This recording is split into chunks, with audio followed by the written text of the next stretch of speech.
Hey everybody, welcome to Groovy Tunes. I like that name. I came up with that and my girlfriend immediately said it sounds too much like Looney Tunes. And maybe that's not a coincidence because we're a little crazy, we're a little wild. I'm doing a video today for going out to the record store after record store day. I went back to the Attic. That's my favorite record store in Millville, which is right outside right in the suburbs of Pittsburgh. What's cool about going out to the record store right after RSD is that you'd be surprised what you might still find out there. That happened to me after the first drop. I got several albums, and when I went back to the Attic, I ended up finding 3 or 4 more albums that were really good that I would have been certain they would have been sold out of. So the big one I found this time was St. Paul and the Broken Bones, Half the City Live, and that's live at Avondale Brewing Company. Cool gatefold. The singer there, Paul Janeway, I believe that's how it's pronounced. It's spelled Janeway. Or Janeway. He's, wow, what a great singer. I mean, we're talking some, for an album that was made just last year, it was recorded last year. It's basically their debut album from 2014, performed entirely live. But, I mean, we're talking serious rhythm and blues, great soul music. I was happy to get this because on record store day, I just had 3 or 4 albums in mind, and I gave them a list. But I remember some young lady in front of me.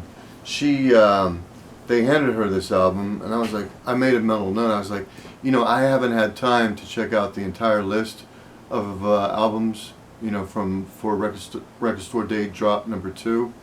And next time, I think I'll be better prepared, by going through, and if I'm kind of like on the fence about something, take the time and listen to it.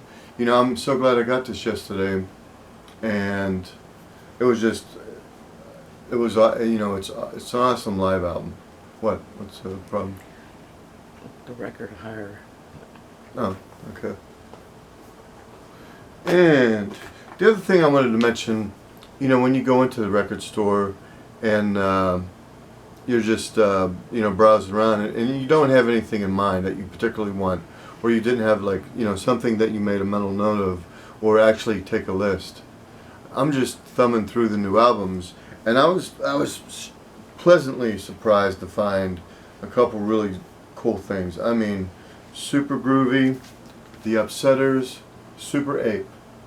Now, I don't know for you reggae fans out there who are familiar with Lee Scratch Perry.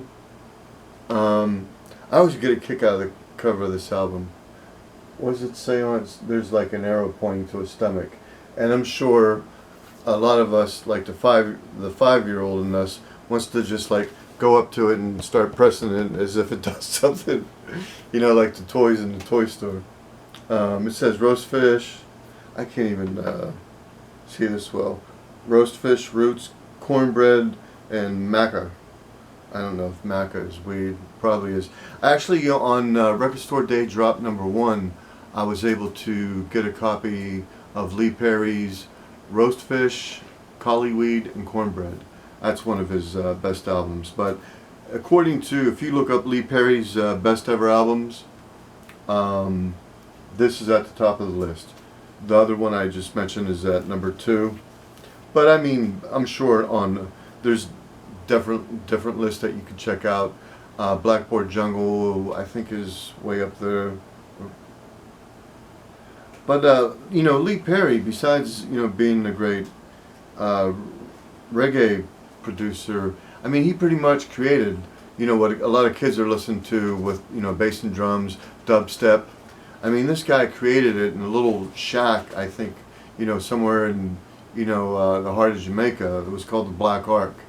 And if you can, I just can't imagine what that place must have been like with all the weed smoke. And it had to be a trip.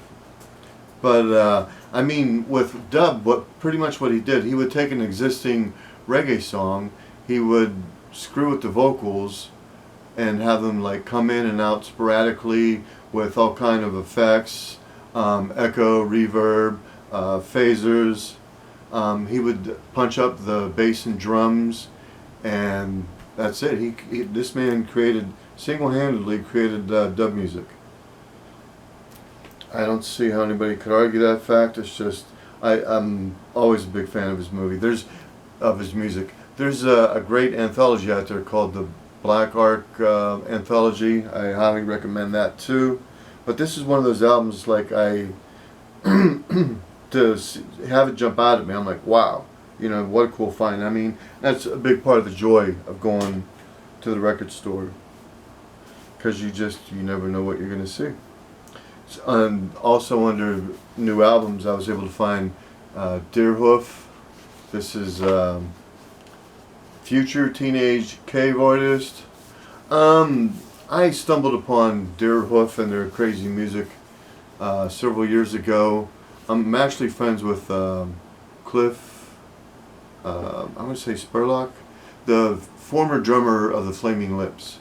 And he has some pretty cool taste in music. And I think when they came out with their song Debut, he posted it and I checked it out. I'm like, wow, it's some crazy ass noise, and it's funny, everybody's particular about their noise. I love some crazy music. Everybody has certain bands that they know are going to drive their significant other crazy, and being men, we purposely put it on because we like to press their buttons and see what's going to happen.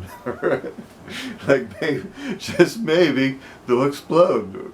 You never know. So I think out of all the crazy bands I listen to, Deerhoof and Neutral Milk Hotel are the ones that drive my girlfriend nuts. But for me, I'm like, I just love them. In fact, Deerhoof has a brand new album that came out. If you're a subscriber to Joyful Noise Records, I ended up getting this, I got this postcard in the mail, and it says, "Actually You Can." And I was thinking, well, maybe this is some kind of inspirational mumbo jumbo from the Jehovah's Witnesses or something. And I look at the back of it and I'm like, oh no, wait a minute. It says, "Hello Deerhoof fan.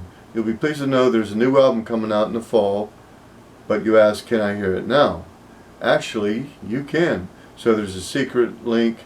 They've already, like every day I would log in and they would stream a song, and then it got to there was a countdown, and then I got to stream the whole album, so that was pretty damn cool. I ordered it on some crazy colored vinyl, of course, since I'm a big fan.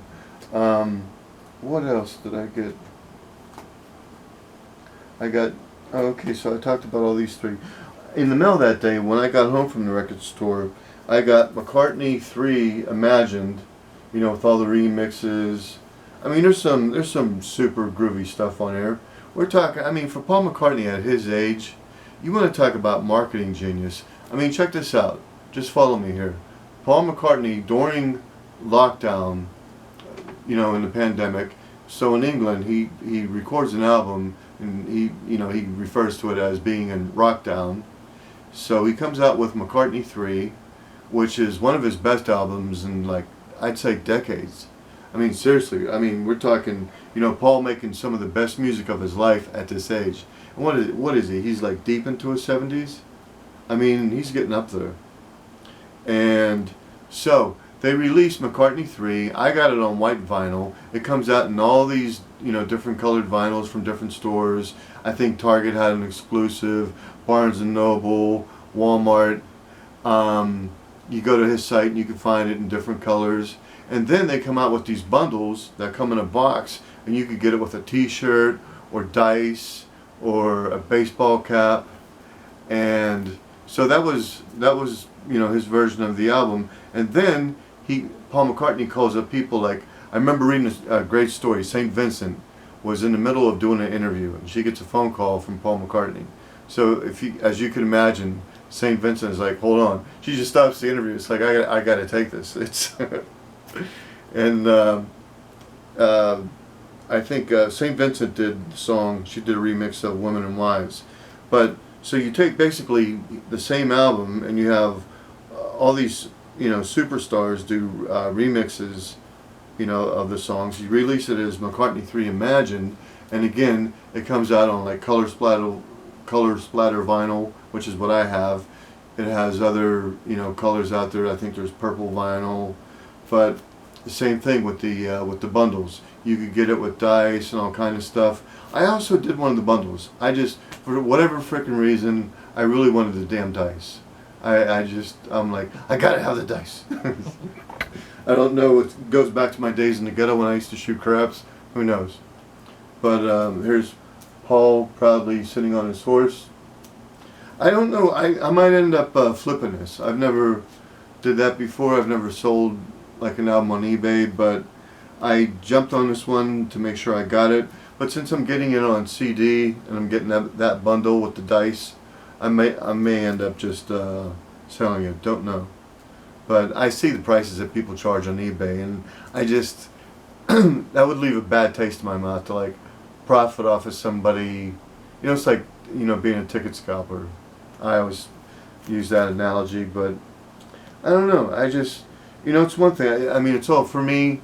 And I'm sure for many of you out there, it's all about the love of music. This is why we stand in line on Record Store Day. I'm not looking to turn a profit.